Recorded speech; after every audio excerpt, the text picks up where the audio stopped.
Ya, baik, sekarang silahkan giliran Pak Ramadan untuk mempresentasikan rencana apa saja yang akan dilakukan di kelas berdasarkan modul ajar yang sudah disusun.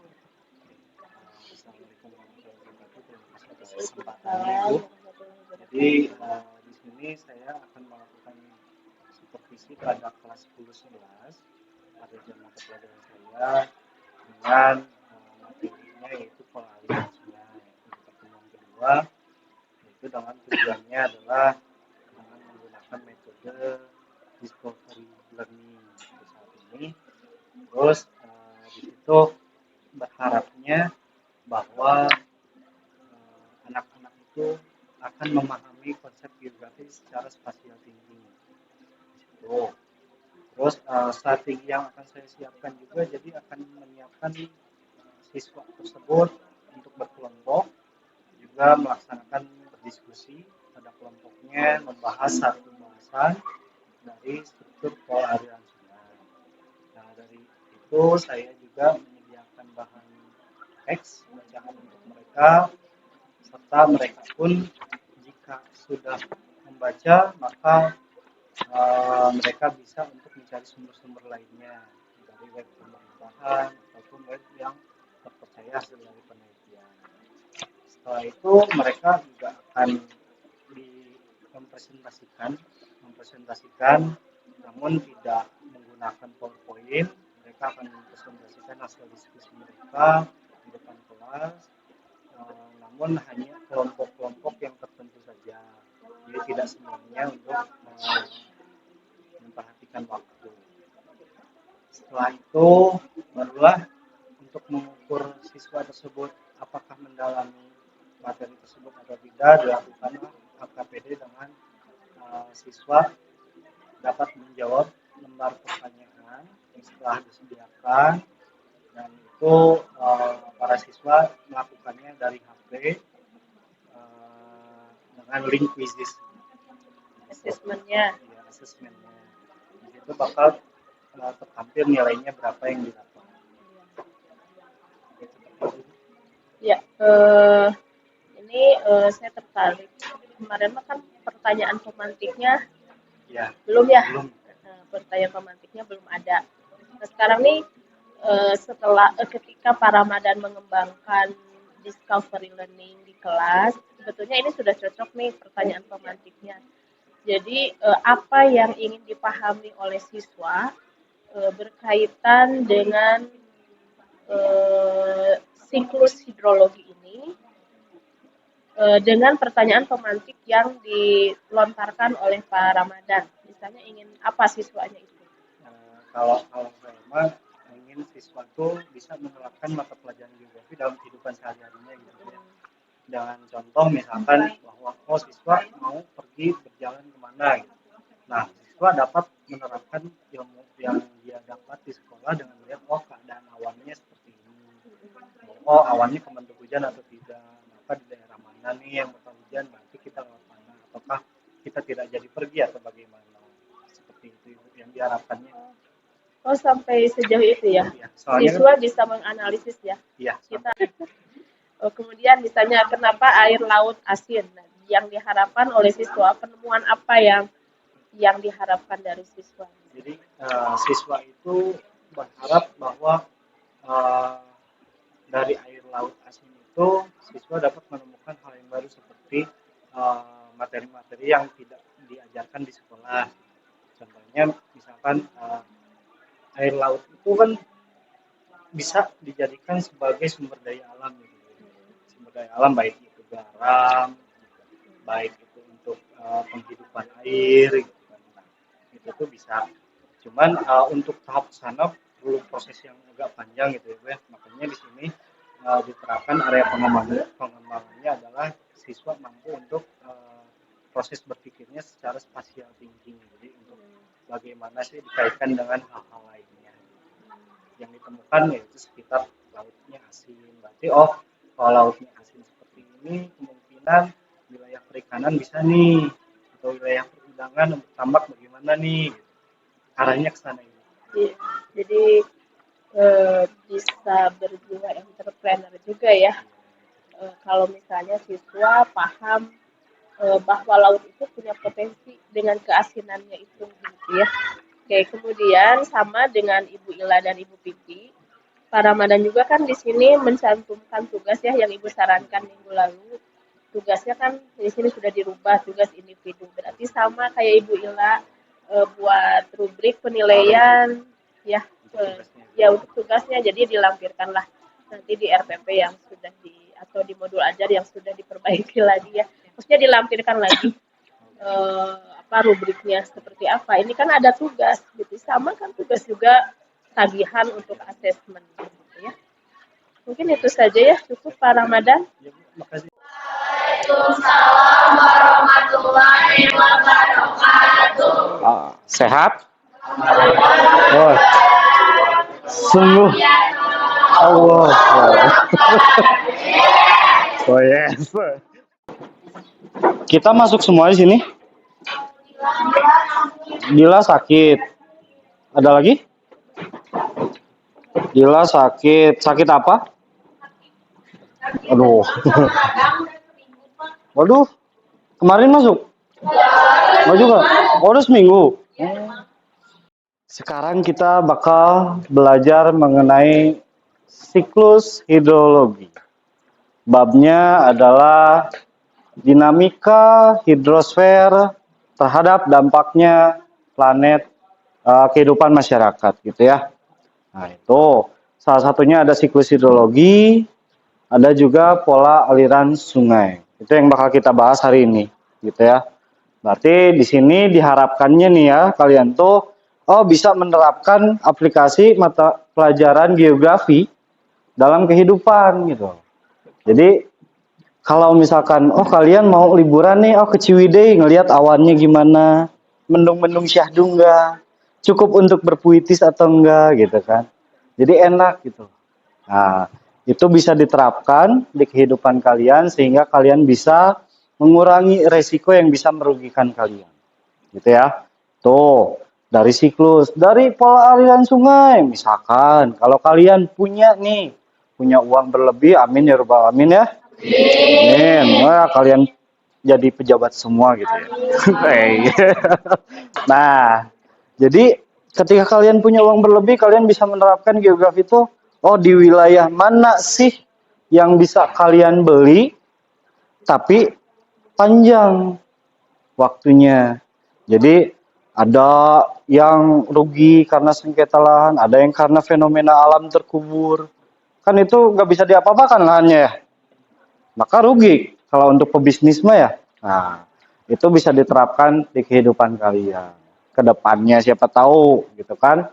Nah, ngomong-ngomong kita belajar mengenai hidrologi, berarti hidro itu air ya, logi itu adalah ilmu. Berarti kita akan mempelajari keilmuan mengenai air. Nah, maka apa nih? Air itu manfaatnya bagi kita? Banyak. Apa tuh? Minum. Mandi. Cuci piring, oke. Cuci motor. Buat mencuci baju. Cuci baju. Ngepel, gitu ya. Nah. Terus tubuh kita pun berapa persen terdiri dari air? 70%. Maka otomatis kalau kita tidak ada air di lingkungan kita, kita bakal merasakan dehidrasi. Kalau misalkan dehidrasi ya berarti kita susah untuk bertahan hidup. Menurut penelitian bahwa kalau kita hanya makan saja, kita bisa bertahan sekitar 3 hari. Tapi kalau kita cuma minum saja, kita bisa bertahan sekitar 10 sampai 14 hari. Berarti tandanya apa? Cairan di tubuh itu sangat-sangat penting. Tuh. Nah, makanya kita harus pelajarin wilayah mana sih yang mempunyai air yang banyak. Ditambah air yang bersih. Itu kan ya. Kalau nggak bersih mah ada percumanya. Kalian pernah ke Cimareme? Solokana hitam ya, hitam legam gitu ya. Nah, jadi Apakah yang kayak gitu layak untuk diminum? Enggak kan?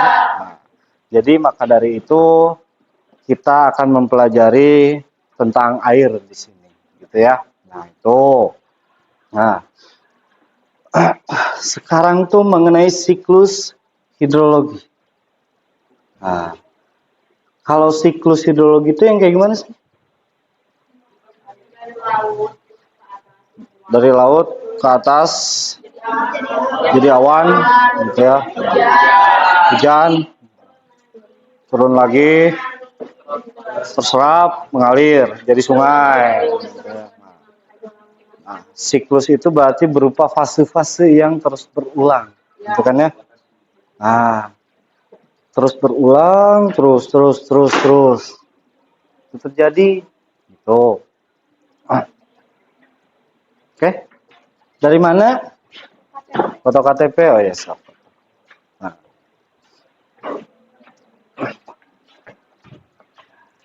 sekarang kita tuh akan berdiskusi, gitu ya, berdiskusi. Kita buat kelompok. Nah, kelompoknya yang saya share di grup ya, yang sudah dibentuk sama KM daerah. Terus kalian duduknya berkelompok dulu saat ini, baru setelah itu kalian bakal nonton dulu video. Terus setelah nonton video, kalian bakal berdiskusi sambil membaca buku digital, entah itu dari sumbernya kalian dapat dari internet, entah dari buku paket yang saya kasih, entah buku catatan yang saya kasih juga dari kemarin, yang bab 2 itu. Silakan. Sok sekarang duduknya per kelompok. Ayo. Semoga cepat sembuh ya. Nah, sekarang saya mau menampilkan video terlebih dahulu.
Oke.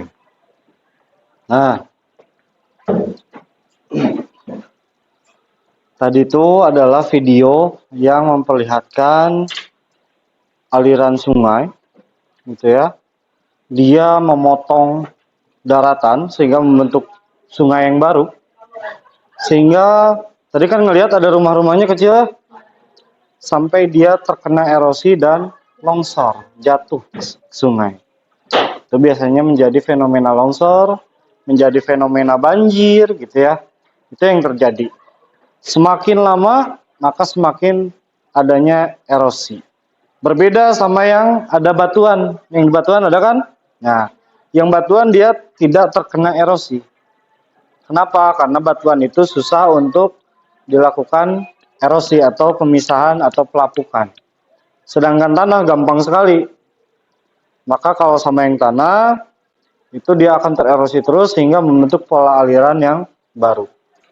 Itu ya. Nah, sekarang sebelum sini, dari mulainya, kita mulai dari laut nih. Nah,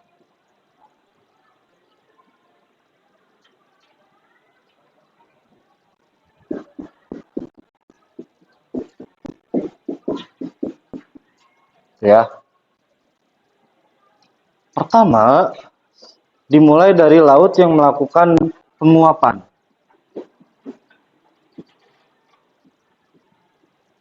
Penguapan, dia membentuk awan. Namanya apa? Ada yang tahu? Evaporasi. Evaporasi. Maka, kalau evaporasi, kalau perubahan bentuknya apa namanya? Perubahan dari cair ke gas. Menguap, penguapan. Kalau nama ilmiahnya?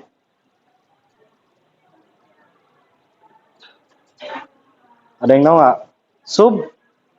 Sublimasi atau menyublim kan? Sublimasi.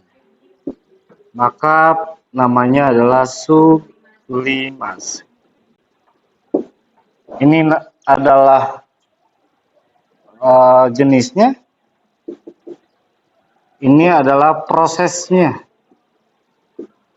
Gitu ya. Nah, itu beda. Maka dia terdorong oleh angin. Terus di sini ada pohon.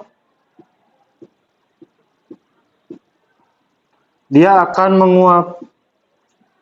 Hasil-hasil dari fotosintesis, sisa-sisa dari fotosintesis, dia akan mengandung air tuh ya.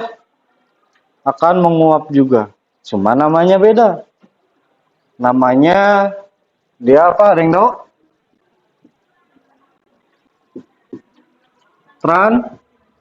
Transpirasi. Ya. Nah, terus dia membentuk awan lagi di sini. Akhirnya dia sampai ke pegunungan, wilayah pegunungan. Di pegunungan, dia air hujannya itu jenuh, awannya jenuh, terlalu banyak air. Maka dia hujan. Nah, ada dia yang mengalir lewat daratan, ada juga yang terserap ke dalam tanah menjadi suatu cekungan, ya. Namanya di sini adalah cekungan air tanah, gitu. Nah, kalau yang di sini penyerapan ke tanah, namanya apa? Presipitasi itu prosesnya. Presipitasi.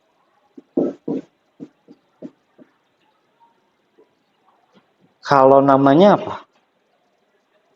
Ayo.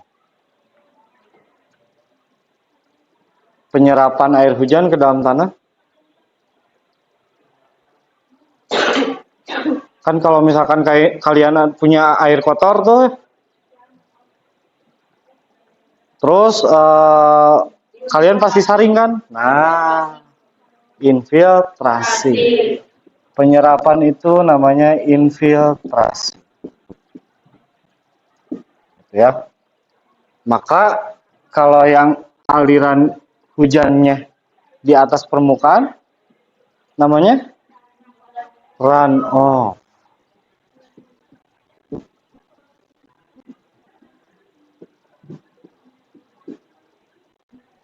Gitu ya. Nah, terus barulah dari aliran permukaan itu membentuk pola-pola aliran sungai seperti kita lihat di video tadi.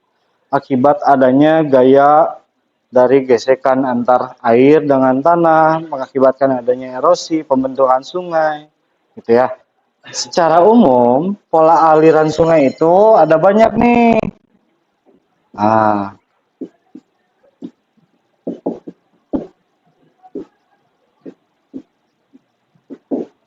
orang zaman dulu mah kan nggak ngebor tanah ya untuk minum teh. Ngambil dari sungai diminum, gitu ya. Maka harus tahu titik-titik di mana aja sih yang ada sungai bersihnya, gitu kan? Maka di sini ada nih pola-polanya. Yang kayak gimana? Ini tuh disebutnya adalah das. Di dalam das ada pola aliran sungai, gitu ya. Das itu apa? Daerah aliran sungai. Mempunyai pola aliran sungai. Polanya bagaimana? Yang namanya pola berarti kan persebarannya bagaimana ya? Distribusinya bagaimana? Ya. Maka di sini tuh ada yang namanya pola dendritik. Ini kayak gimana? Ada yang tahu? Oh.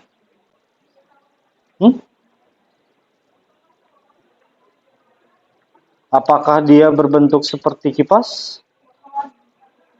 Seperti pohon? Nah, oke. Dia seperti pohon ya. Atau kipas juga. Nah.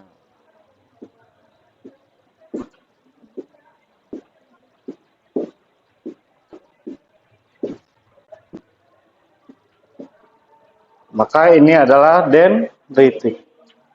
Nah, ada juga pola aliran dari rektangular.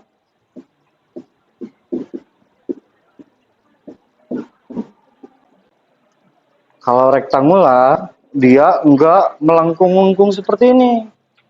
Dia kotak-kotak.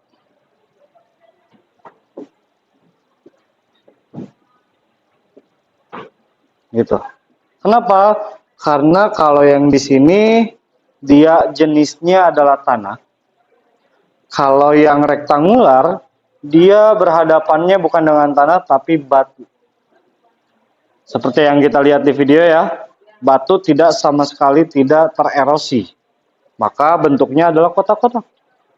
Kalau yang ini dia bentuknya melengkung, dia adanya erosi di situ. Nah, ini rektangular, ini dendritik. Berarti udah jelas ada yang beda nih ya. Nah, ada juga di situ pola sentripetal.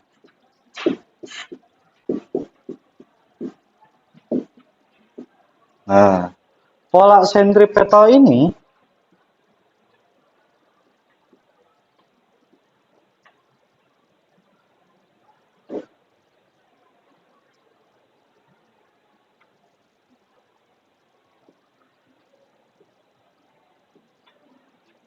dia akan berujung pada wilayah tengah. Berarti di sini ada wilayah dataran tinggi, dan ini rendah. Maka akan berkumpul pada satu titik. Biasanya ini pola aliran seperti ini berada di danau. Ya, dia terhimpun pada daerah rendah pada wilayah tersebut nih. Terkumpul pola alirannya sentripetal. Gitu ya, itu. Ada juga yang lainnya, ada yang bisa sebut nggak? Selain yang tiga itu? Oh. Trelis. Pola aliran trelis.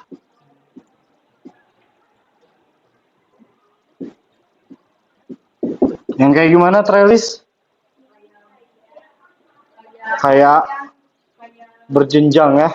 Nah, jadi di sini ada lagi. Sini ada lagi. Dia berjenjang. Terus bertingkat. Kalian pernah lihat sawah yang punya bertingkat kan? Cuma sawahnya itu diganti sama sungai. Maka dia pola alirannya trelis, dia dari atas ke bawah. Terus gitu. Bagus untuk kenyamanan mata kita bagus, tapi untuk pertanian enggak. Tandanya kalau wilayah seperti ini dia banyak sesar atau patahan. Yang namanya ada sesar atau patahan, berarti wilayah tersebut rawan gempa. Kalian sedang menikmati gitu ya. Oh, pemandangan indah. Oh ya, gue under gitunya. Oh, ketimun gitunya. Oh, berarti yang kalian lihat berikutnya adalah malaikat. Gitu ya. Nah, di situ ada trellis, ada sentripeta, ada rektangular, dendritik, apalagi nih? Hah? Udah. Pinate. Ada pinate di mana ya? Sini ya. Pola aliran pinate. Yang kayak gimana tuh? Kayak gitu-gitu gimana? Coba bisa? Boleh, sok.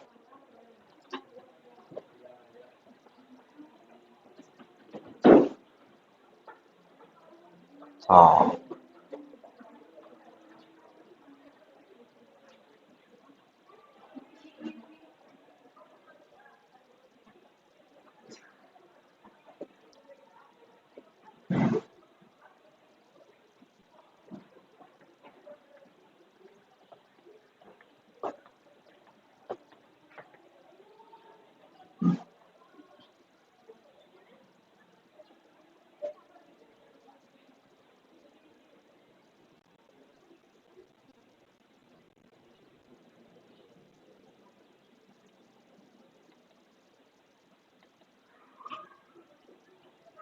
Udah?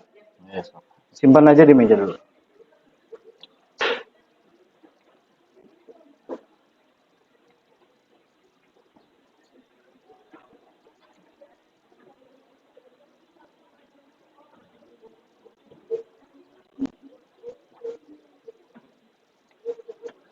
Nah, pinate.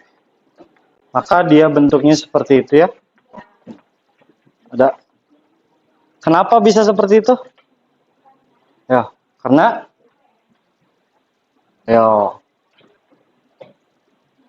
kan kalau yang ini fix melengkung ya.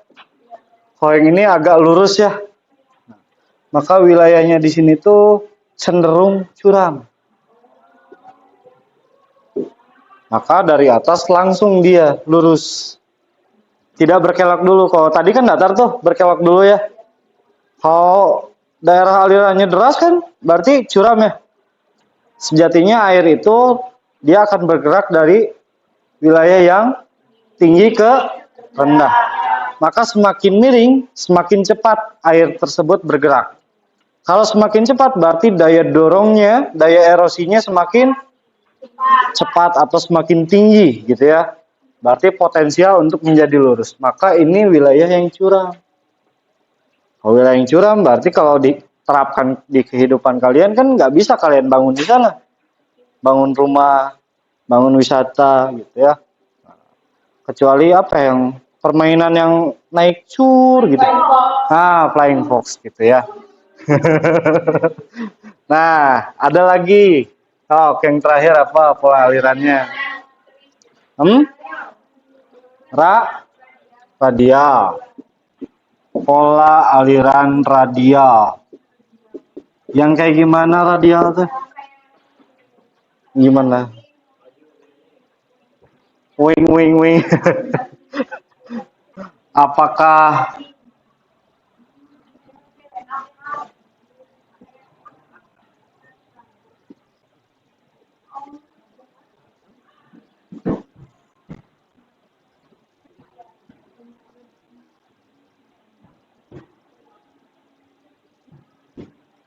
ini? Gitu? Dia melingkari? Kelihatan nggak? Yang belakang kelihatan nggak? Kelihatan. Kenapa bisa seperti ini?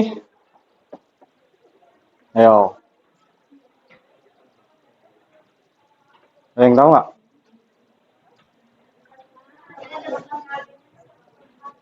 Mengalirnya kalau itu sentripeta. Nah, kalau yang ini berarti mengalirnya ke banyak tempat.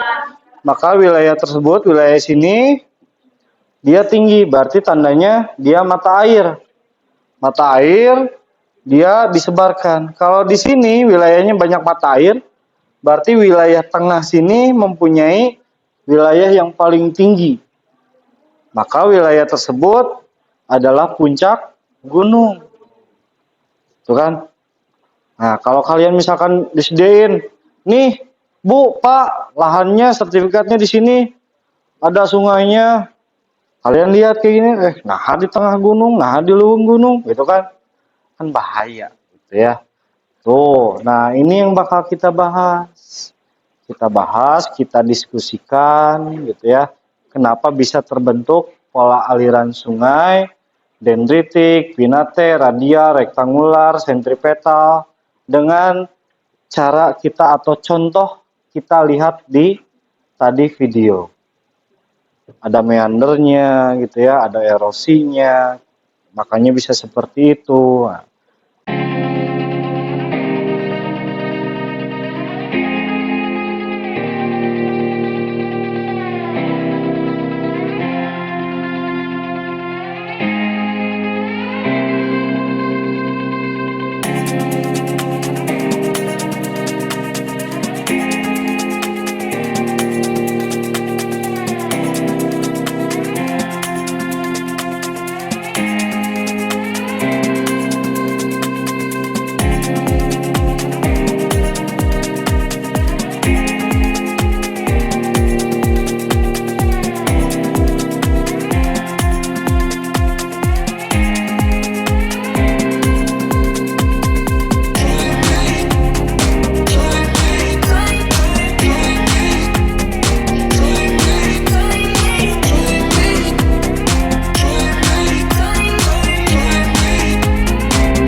Oke ya. Kita mulai presentasinya ya. Perwakilan aja. Perwakilan dari setiap kelompok aja 2 orang ke depan. Untuk menjelaskan ke yang lainnya 2 orang aja. Yang lainnya mendengarkan karena di dalam soal nanti kalian dituntut harus mengetahui juga pola aliran yang kelompok lain. Gitu. Oke? Oke, kita acak. Nomor absen 23. Ayo.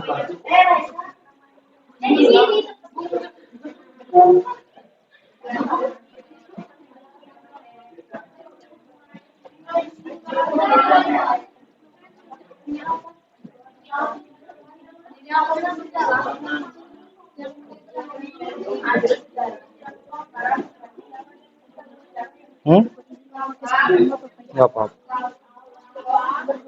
Iya berdua. Sok, yang lainnya sudah selesai mengerjakannya. Kalian perhatikan ke depan yang mau presentasi, gitu ya. Siapa tahu nanti jawabannya apa dari yang mereka bicarakan. Oke? Sok, waktunya saya kasih 2 menit untuk menjelaskannya dari semuanya. Yang penting-pentingnya aja. Prosesnya seperti ini. Strukturnya gini. Gitu. Jadi ya singkat aja. Singkat tapi jelas.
Sok, silakan buka grup WA-nya, nanti kalian dibawa masuk ke Quizizz. Silakan isi dengan sebaik-baiknya. Ya. Nah, silakan sok. Mumpung ada waktu 5 menit. Berarti ini penilaian tuh akan menilai kalian tuh menyimak nggak yang teman-teman kalian sampaikan? Sok ya.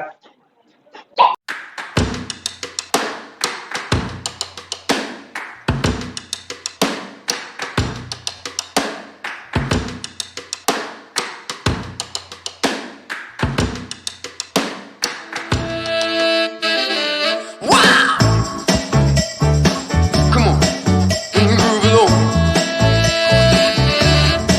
I said, baby, I know you're on a roll. Sweet honey, let's take it real slow. You know we got what you need, baby, so take it, move along. I said we got what you need, honey. Come and groove along. Come on. Rolling on the highway, you know. Wow. Come on and groove along. Beres? Oke, alhamdulillah beres semua. Ya. Berhubung udah azan, makanya kita sudah harus berangkat ya. Nah, untuk terakhir, apakah ada yang mau bisa menyimpulkan garis besar pelajaran kita hari ini? Oke ya. Berarti kalau tidak ada, saya yang simpulkan aja bahwa kita tuh air itu adalah sumber kehidupan, bermula dari siklus hidrologi, dari penguapan air laut menjadi awan, terus turun hujan, ada yang terserap menjadi infiltrasi, ada yang mengalir menjadi runoff. Runoff tersebut akan membentuk daerah aliran sungai. Daerah aliran sungai akan mempunyai pola-pola yang tadi kita presentasikan. Itu ya. Nah, berarti kalau sudah paham, ada tugas nih dikumpulkan minggu depan, gitu ya. Minggu depan kalian harus buat makalah. Makalahnya tentang apa yang kalian presentasikan secara individu, gitu ya. Nah, secara individu dengan formatnya yang sudah kata-kata baku, terus dengan marginnya 3-4-4-3, gitu ya. Jadi jangan terlalu jauh. Fontnya 11, kalibri body, gitu ya. Oke, paham? Dikumpulkannya pada saat pertemuan berikutnya.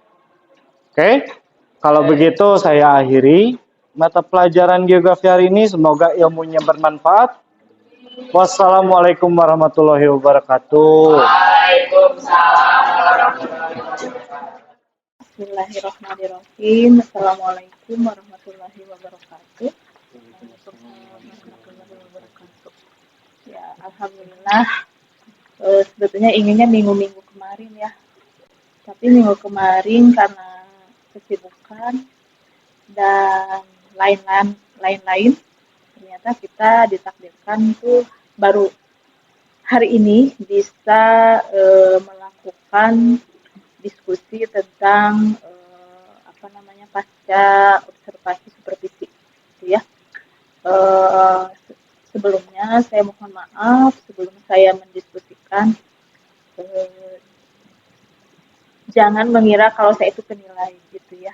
Tapi anggaplah saya observer yang melihat Bapak Ibu ada di kelas, begitu ya. Terus saya komentarin gitu aja. Dan komentar saya mungkin tidak akan viral. Sebetulnya. Hanya itu menjadi mungkin umpan balik aja ya, bagi kebetulan kan semuanya anak lah, ini murid gitu ya. Anggaplah semuanya tuh belajar gitu ya. Kita sama-sama belajar. Mungkin kelebihan saya karena lebih usianya, jadi pengalamannya banyak gitu ya. Itu aja. Nah, setelah saya melihat 3 video, baik Ibu Ila, Ibu Pipi, sama Pak Ramadan, kalau dilihat mungkin karena waktunya terlalu terlalu mepet ya. Jadi kualitas videonya juga tidak terlalu maksimal. Kemudian saya mengamatinya juga tidak terlalu maksimal juga ya. Yang punya Bu Ila itu sebetulnya udah 2 kali ya, cuman lebih jelas, tapi masih ada suara-suara yang mengganggu pengamatan saya, gitu ya. Jadi itu menjadi kendala dari dalam pengamatan saya, gitu ya. Terus tadi Ibu katakan bahwa ketika melihat itu kan posisi anak membelakangi saya semuanya, gitu ya. Jadi tidak ada kamera yang di depan sehingga melihat ekspresi anak, gitu ya. Nah, itu juga menjadi kendala. Saya tidak melihat apakah anak-anak itu senang kalau Bu Ila itu sudah PPG. Di dalam penilaian PPG ketika PPL ya Bu Ila ya. Itu salah satunya kan ada poin apakah pembelajaran guru itu menyenangkan bagi anak. Betul nggak? Ya, ada itu. Kemudian ada unsur TIPEK gitu ya. TIPEK itu keterlibatan teknologi ya di dalam pembelajaran. Nah, dari sekian Bapak Ibu ini, saya mengamati masih satu, interaksinya masih kurang, ya secara umum interaksi masih kurang. Mungkin karena grogi, karena direkam, begitu ya. Kemudian emosionalnya saya melihat tuh masih datar gitu ya. Jadi tidak ada ekspresi yang apa namanya tuh yang wonderful anak tuh seperti apa ekspresinya ketika belajar, tidak melihat itu. Ya tadi mungkin apakah saya tidak melihat atau memang tidak ada gitu ya. Kemudian yang ketiga, harapan saya sebetulnya ketika Bapak ini kan melihatnya saya tuh masih muda. Terus ininya semangat akses terhadap teknologi kan lebih lihai lah dari saya begitu ya.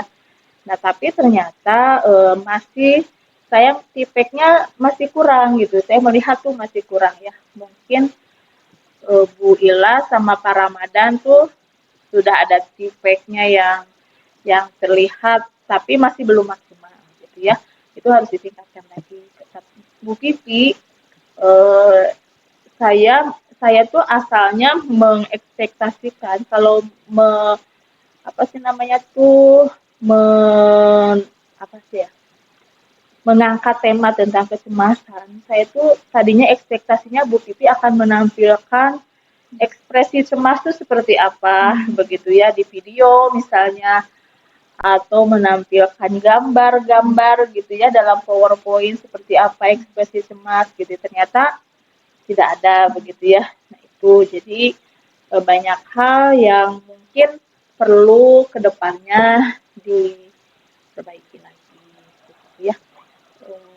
Sekarang saya sedikit spesifik sekarang ya satu-satu. Mungkin dari Bu Pipi dulu.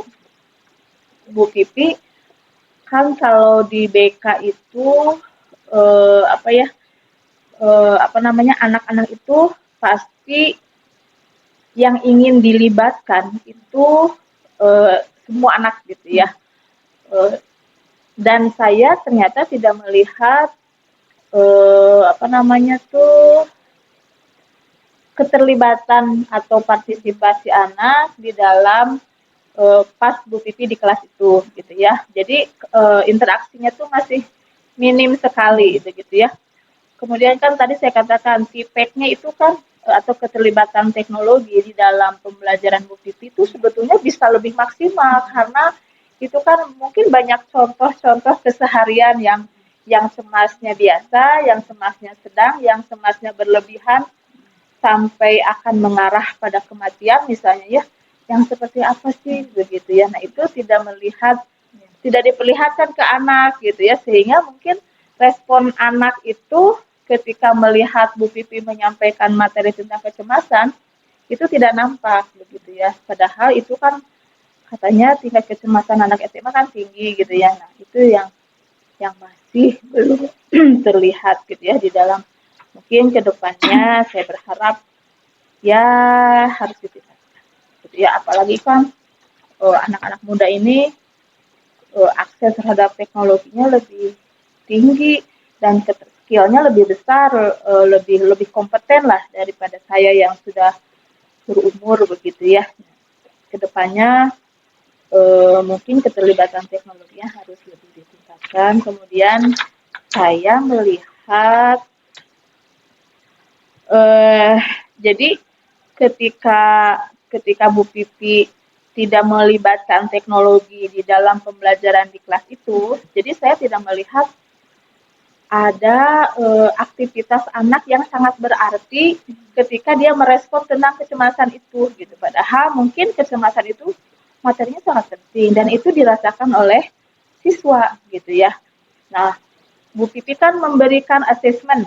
Nah, memberikan asesmen ke anak tentang kecemasan. Nah, harusnya itu nanti di akhir itu mungkin bisa sekilas-sekilas hasilnya itu kan berupa pertanyaannya ya, padahal mungkin pertanyaannya bisa lewat apa namanya tuh Answer Garden misalnya atau apa melalui Google Form misalnya kalau bersifat rasial lewat Google Form. Tapi kan Bu Pipi bisa langsung lihat tuh. Nah, nanti itu bisa menjadi umpan balik berapa persen di kelas itu. Nah, itu bisa disampaikan ke anak. Nah, itu yang tidak terlihat. Ya, di dalam asesmen yang dilakukan oleh Bu Pipi sendiri. Jadi waktunya habis itu karena semuanya habis oleh asesmen itu. Ya, jadi tidak sempat memberikan umpan balik kepada siswa. Mungkin itu aja ya untuk Bu Pipi. Satu tipenya yang harus ditingkatkan sehingga pembelajarannya lebih interaktif dan emosionalnya tuh nggak datar gitu ya. Jadi terlihat, oh anak tuh, oh saya cemas ya. Nggak terlihat itu gitu. Jadi anak tuh melihat padahal saya harapannya kalau guru BP yang masuk tuh dia lebih gembira gitu ya karena akan memberikan solusi gitu ya. Ternyata masih belum sesuai ekspektasi gitu ya. Gitu ya Bu Pipi ya, punten ya. Maaf ya dikomentarin. Kemudian yang Ibu Ila. Ibu Ila itu kan kemarin strateginya tentang pendekatannya teh PBL ya. Iya. PBL. Nah, jadi tetapi Ibu melihat PBL-nya masih belum terlihat ya. Betul ya? Iya sih Bu emang. Jadi PBL-nya masih belum terlihat. Di diskusinya mah sudah kelihatan begitu ya, sudah kelihatan, sudah jalan. Jadi cuman mungkin Ibu dilihat di sini PBL-nya masih belum terlihat. Kemudian apa ya? Oh iya, kan kalau belajar sejarah itu terutama tentang apa Ternate dan Tidore itu sebetulnya temanya sangat menarik, apalagi setelah Ternate Tidore itu kedatangan orang asing ya. Karena kenapa? Karena daya tarik di situ itu berdampak pada penjajahan begitu. Nah, yang kurang di awal itu Bu Ila persepsinya nih kurang ya. Saya tuh pernah diperlihatkan di dalam video yang PPL PPG Daljab ada yang menampilkan iklan Bu Ila. Iklannya teh iklan rempah-rempah apa ya? Yang apa sih namanya kalau rempah-rempah ladaku. Oh, ladaku. Saya tuh awalnya tidak ngerti gitu ya. Ini mau tentang apa nih? Jadi dia itu di awal tuh persepsinya itu tentang ladaku. Oh, dia ternyata mau berbicara Ternate dan Tidore. Begitu. Ya, jadi sebetulnya sekali lagi, jadi unsur-unsur tipek itu untuk anak muda coba dimaksimalkan gitu ya. Jadi kan kenapa dia menampilkan ladaku? Karena kekinian ladaku itu dipakai oleh ibu-ibu. Nah, tapi dulu itu dari lada itu bisa menjadikan peristiwa penjajahan yang begitu besar gitu ya sampai Konstantinopel jatuh ke tangan Turki. Akhirnya orang-orang Eropa mencari sendiri kan ke dunia timur. Nah, itu. Jadi satu konseptualnya masih kurang, PBL-nya masih belum maksimal ya, Bu Ila ya. Iya, emang. Kemudian hasil umpan balik kan ada asesmen melalui kuisis. Nah, itu juga harusnya menjadi umpan balik. Kalau dilihat misalnya hasilnya seperti apa, apakah umpan baliknya untuk siswa ataupun untuk kita, begitu ya. Kan kalau untuk kita mungkin dari nilai yang didapat oleh anak itu ternyata anak nih sudah 75% menguasai, itu juga bisa disampaikan, berarti pembelajaran waktu saat itu berhasil. Nah, kalau dilihatnya misalnya masih kurang kan itu juga bisa disampaikan ke anak, berarti ada sesuatu yang tidak berjalan dengan baik pada saat pembelajaran itu. Iya, Bu, sebenarnya kalau kan itu yang tag kedua ya Bu ya, di 10.2 itu emang apa ya, atmosfer kelasnya tuh emang Beda agak ya? beda Bu. Jadi apa ya, waktu di 10.5 itu persepsi yang Ila lakukan juga lebih apa ya, lebih hidup lah Bu gitu. Terus pas terakhirnya pas apa ya, pas selesai mereka mengumpulkan ke Gform itu ya Bu ya, si hasil diskusi mereka tuh kayak Bu ini gini bukan gitu, jadi ada mereka konsultasi gitu, terus mereka juga nggak terlalu lama mengerjakannya, sampai akhirnya pas kuisis itu sempat seudah itu tuh emang dibahas gitu Bu di situ, tapi ternyata pas di 10.2 mereka tuh lama Bu ngerjain tugasnya dan akhirnya tuh pas terakhir ayo penting udah ngerjain aja gitu si kuisisnya, sehingga pas terakhirnya nggak ada kayak pembahasan tentang yang tadi umpan balik itu Bu gitu kalau di 10.2 tuh. Iya, ya jadi hal-hal seperti itu apa namanya, ya itu jangan lupa begitu ya. Iya. Karena itu menjadi evaluasi kan bagi kita. Saya sendiri suka sedih sebetulnya kalau melihat ulangan siswa itu kecil misalnya nilainya itu apakah saya yang salah atau muridnya yang salah begitu ya. Kalau misalnya saya yang salah di sebelah mana, kalau muridnya yang salah di sebelah mana, kan itu menjadi umpan balik bagi kita gitu ke depannya. Oh, kalau saya yang salah berarti saya harus membenahi ininya. Kalau siswanya yang salah berarti di manakah yang harus kita benahi, kan begitu ya. Oke, itu untuk Bu Ila. Kemudian untuk Pak Ramadan. Pak Ramadan itu kan tentang hidrosfer ya temanya itu. Nah, Pak Ramadan ketika saya melihat di awal tuh gak ada video ya. Video ini. Nah, tentang air misalnya. Tentang air, nampilin ada Bu di situ. Nonton sebelum itu, nonton sebelum diskusi, nah sebelum diskusi. Tapi kalau dilihat di video kan tidak kelihatan tuh. Ya. Itu air apa sih videonya? Sebenarnya aliran sungai, dia sebenarnya dalam suatu kotak box simulasi gitu Bu. Terus dialiri oleh air, cuma di dalam isi box itu ada pasir pantai.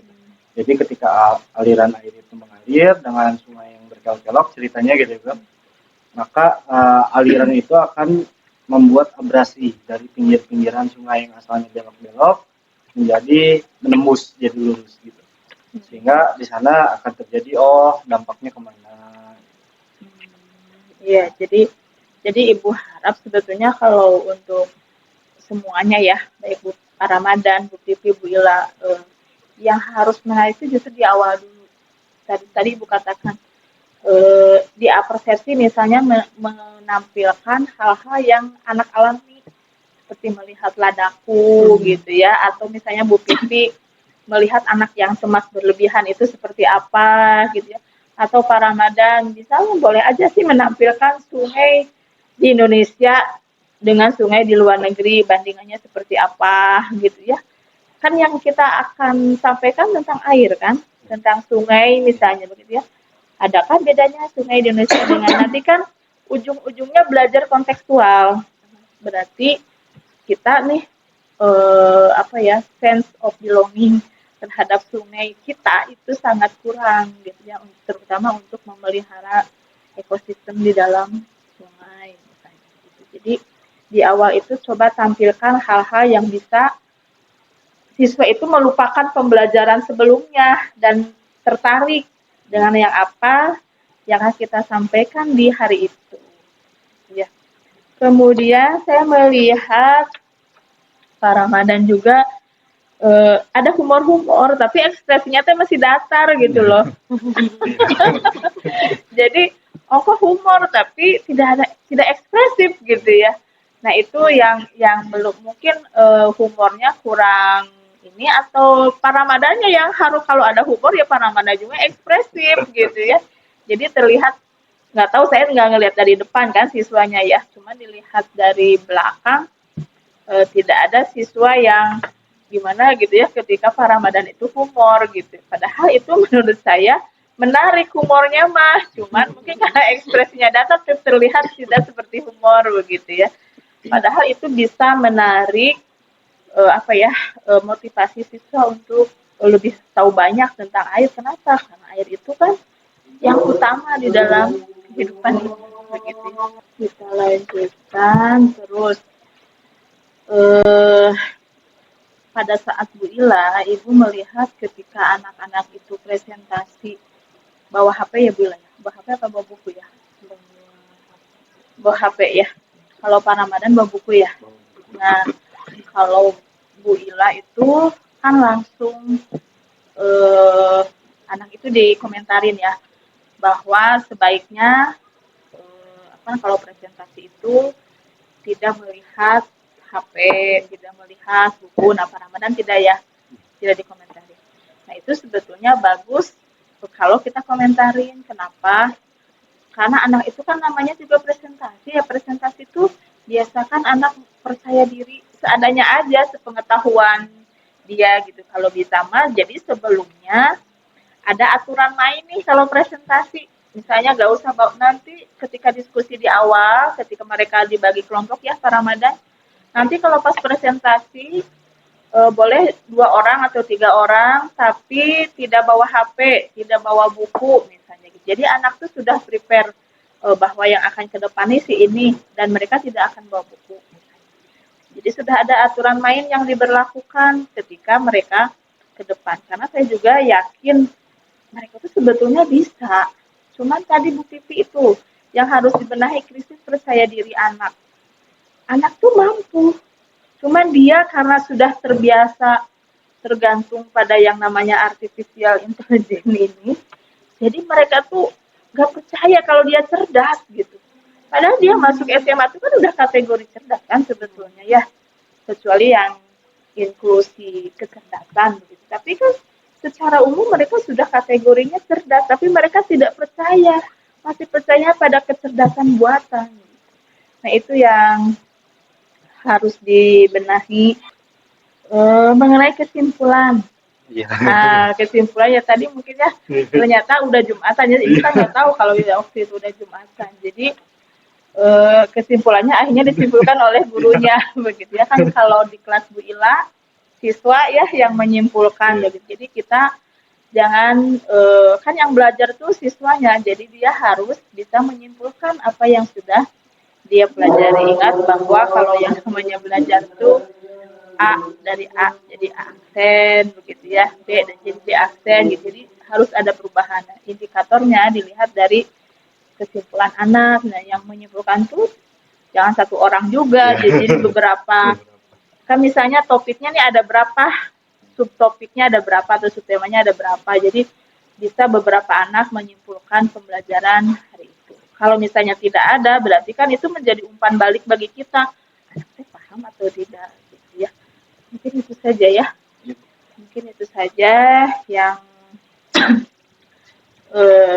saya sampaikan berkaitan dengan observasi yang sudah saya lakukan terhadap pembelajaran yang sudah Bapak Ibu lakukan, Bu Ila sejarah, Bu Pipi BK, Pak Ramadan geografi, begitu ya. Secara umum Bapak Ibu semua saya pikir punya kemampuan yang mumpuni lah untuk menjadi seorang guru yang profesional gitu ya.